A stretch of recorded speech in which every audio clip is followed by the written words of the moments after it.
Ready start. उपाध्यक्ष महोदय, उसमें हमने साफ साफ कहा था कि जो गरीब वर्ग है, जिसकी गरीबी के बारे में सभी जानते हैं, उसको देश की आमदनी का जो औसत है वह अवश्य ही मिल जाएगा और इस दिशा में हमारा प्रयत्न जारी रहे।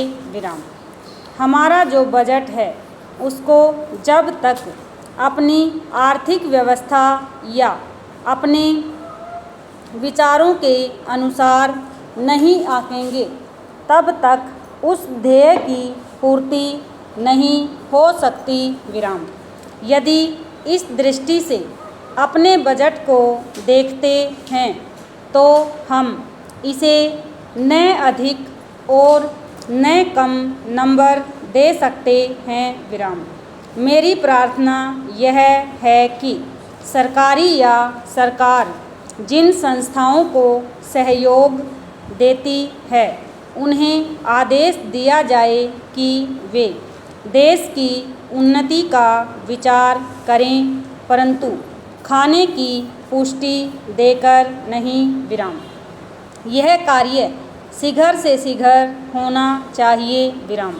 इसका कारण यह है कि उच्च श्रेणी आम जनता का आदर्श होती है और जो कुछ उच्च श्रेणी के लोग करते हैं उसकी नकल कनिष्ठ श्रेणी के लोग करते हैं।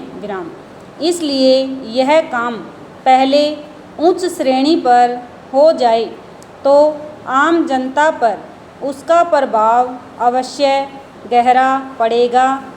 पैराग्राफ।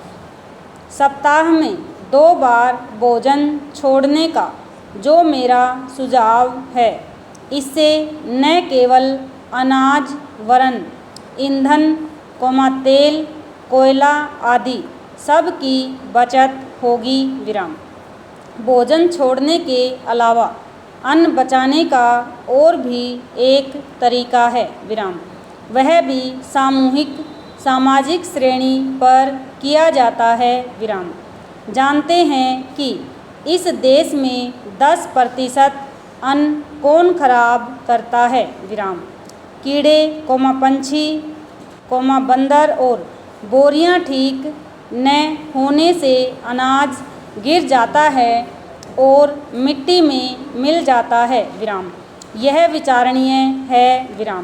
इस प्रकार 80 लाख टन बर्बाद होने वाले अन्न को बचाया जाए तो भारतवर्ष को किसी भी देश से अन्न की भिक्षा मांगने की आवश्यकता नहीं पड़ेगी। श्रीमान, यह अपराध कबूतरों, बंदरों, कीड़ों आदि का नहीं है। यह अवश्य ही हमारा अपराध है। आज तक विदेशों से हमको अनाज मिलता रहा है, इसलिए हम लापरवाह थे, इसीलिए अनाज का विनाश होता रहा। परंतु अकाल पड़ेगा, जैसा कि इस वर्ष पड़ा है, तभी हम जागें तो यह ठीक नहीं है।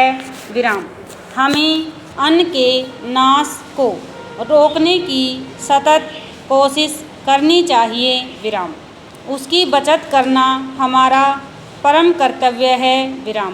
यह काम हर किसान, बच्चा और युवक कर सकता है और उन्हें करना चाहिए। अन्न बचाने की समस्या केवल कानून के जरिए हल नहीं होगी। यह बात भी सामाजिक चेतना पर निर्भर है। ओवर।